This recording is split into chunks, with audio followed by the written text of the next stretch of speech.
Alhamdulillah, salatu vassalamu ala sayyidina Muhammad. Assalamu alaikum wa rahmatullahi wa barakatuh. Allah subhanahu ta'alaga көңіл түрлерімізден шыққан мақтаулар, пайғамбарымызға шулай үшін көңілдерімізден болған салаватларымыз һәм сәламларымыз болса иде.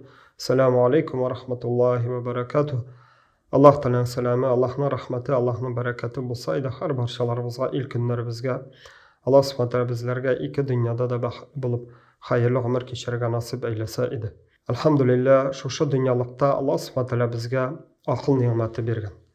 Һәм инде шулай Аллах subhanahu ta'ala безгә иман ниъмәте биргән. Һәм инде адам баласы шушы акылы белән иманын җигеп кулланып яшәгәндә, аның гамәли ягы ул да булса инде әхлаклы һәм инде шушы дөньялыкта тәрбияле булу. Ягъни нәрсә ул тәрбияле булу? Ул иң беренче чиратта инде bir tar gana аңларга кирәк түгел. Ягъни ул инде өстәл артында үз-үзеңне тоту гына түгел. Ул инде ниндидер бер вак мәсьәләләрдә генә ниндидер бер тәрбияле яки да ниндидер бер тәртипне белү генә түгел. Ул бик киң төшенчәдер. Һәм инде карасак, тәрбияле, әхлаклы булу ул динебездә нәрсә соң? Иң беренче чиратта Аллаһ subhanahu ta'alaның илчесе Пәйгамбәрбез саллаллаһу алейхи ва сәллям өзенең хадисендә әйтте, нәрсә мәшһүр хадисендә әйтте: "Җибәрелдем, шушы җир йөзенә мин килдем ни өчен?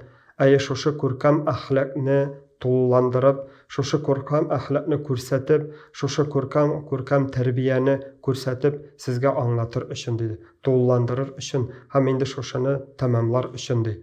Һәм инде шуннан да карасак, әгәр дә Аллаһ subhanahu ta'alaның илчесе безгә шушы сүзләрне, тәрбия, әхлак һәм дә инде югары тәрбияле булуны олуг дәрәҗәгә куйган икән, без дә аның асылын аңлап китсәк иде. Һәм инде тәрбияле булу ул нәрсә соң?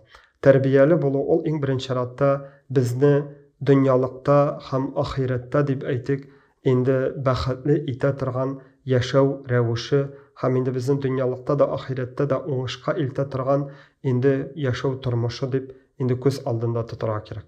Һәм инде тәрбия дигәндә иң беренче чиратта дин тәрбиясе бар. Ягъни дин тәрбиясе ул нәрсә шартлы рәвештә, әгәр дә бүлеп карасак, тәрбияне бүлеп булыр иде дин һәм дөнья тәрбиясенә. Дин һәм дөнья дигәч инде бу шартлы рәвештә аерып карау дигәндә түгел, гамәли яктан инде икесе дә алар аерылгысыз әйберләр. Әмма ләкин дин тәрбиясе ул инде Аллаһ Тәалә каршында булган синең хокукларың, Аллаһ Тәалә каршында булган инде синең бурычларың һәм инде нәрсә син эшләргә тиеш, һәм нәрсәне син инде белергә тиеш, аңларга тиеш, һәм инде син нәрсә эшли аласың. Бу инде динебездә булган тәрбиядер. Монда керә намаз укуда, ураза тотуда, һәм инде шулай төрле гамәл гыйбадәтләр керүдә. Әмма ләкин шулай ул җәмәгать бәндә аңларга тиеш, инде башка төрле тәрбия дә бар. Ул да булса дөнья тәрбиясе. Дөнья тәрбиясе дигәч ул инде кичкенә әйбер. Дин бит инде ул зурак әйбер. Дөнья тәрбиясе ул икенче әйбер. Кичкенә ул булмаса да ярый дип аңларга теләүчеләр булар. Әмма ләкин юк җәмәгать.